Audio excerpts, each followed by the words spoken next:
নূর আহমেদ ও খলিল আহমেদের কপালটাই খারাপ, এই সুযোগ আর পাবেন নাকি? মহেন্দ্র সিং ধোনি ব্যাটিংয়ে আর একটু পরে নামলেই তো গল্প করার সুযোগ পেতেন। পরবর্তী প্রজন্মের কাছে বলতে পারতেন, এক ম্যাচে ধোনির আগে ব্যাটিং করেছিলাম, বিশ্বাস না হলে স্ক্রু কার্ডটাও দেখিয়ে দিতেন। তখন বিশ্বাস না করার উপায় কি? শেষ পর্যন্ত ব্যাট হাতে এই অবিশ্বাস্য কীর্তি তাদের গড়তে দেননি ধোনি, নিজেই নেমে যান ৯ নম্বরে।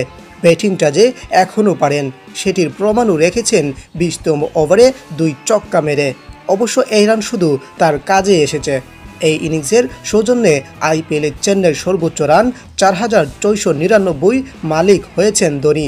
ছাড়িয়ে গেছেন মিস্টার আইপিএল খ্যাত সুরেশ রায়নার ৪,৪৮৭ রান। এই রেকর্ডে চেন্নাই সমর্থকদের আক্ষেপ আরও বাড়ার কথা। ব্যাট হাতে চেন্নাই সর্বোচ্চ রান করা ক্রিকেটার কেন ৯ নম্বরে ব্যাটিংয়ে আসবেন? কাল ধোনি যখন উইকেটে আসেন তখন রয়্যাল চ্যালেঞ্জার্সের বিপক্ষে চেন্নাইয়ের দরকার ছিল ২৮ বলে ৯৮ রান, মানে খেলা তখন শেষ। ধোনি তখন কি করবেন? হ্যাঁ, এই ধোনি আর সেই ধোনি নেই। ৩-৪ নম্বরে নেমে বড় ইনিংস খেলে দলকে জেতাবেন ৪৩ বছর বয়সে সেই ফিটনেস হয়তো তার নেই। এখন তিনি খেলেন নিজেকে একটা চোখে বেঁধে।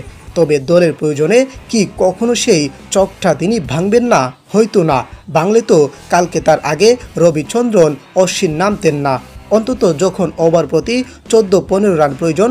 আসলে ধোনির এমন রূপ কয়েক মৌসুম ধরেই দেখা যাচ্ছে। গত মৌসুমে ১১ ইনিংসে মাত্র ৭৩ বল ব্যাটিং করেছিলেন ধোনি, সে আবারও এক ম্যাচে ৯ নম্বরে ব্যাটিং করেন।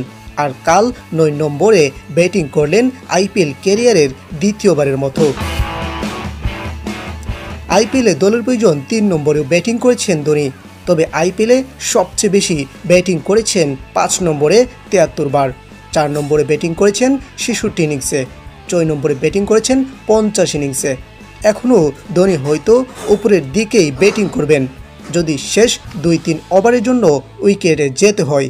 মানে ধোনি এখন আর ব্যাটিং অর্ডার দেখে ব্যাটিং করবেন না, খেলেন শুধু শেষ ২ ওভারের জন্য। তাতে যে কয়টা ৪ ছক্কা মারা যায় সেই হিসেব কাল থেকে আগেই আসতে হয়েছে ১৬তম ওভারে। গত মৌসুমে মাত্র ৭৩ বল খেলেই ১৪টি ছক্কা ও ১৩টি চার মেরেছিলেন ধোনি, যার বেশিরভাগও এসেছে শেষ ২ ওভারে। তাই ধোনির সমর্থকদের আপাতত ২ ওভারের ধোনিকেই দেখে মন ভরতে হয়।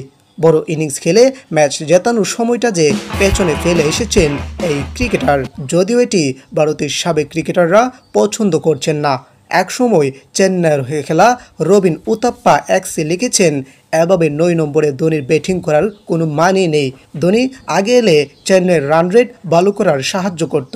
বেঙ্গালুরুর কাছে চেন্নাই হেরেছে ৫০ রানে। ইরফান পাঠান এক্সে লিখেছেন, আমি ধোনির ৯ নম্বরে ব্যাটিং করার পক্ষে নেই, দলের জন্য এটা ভালো নয়।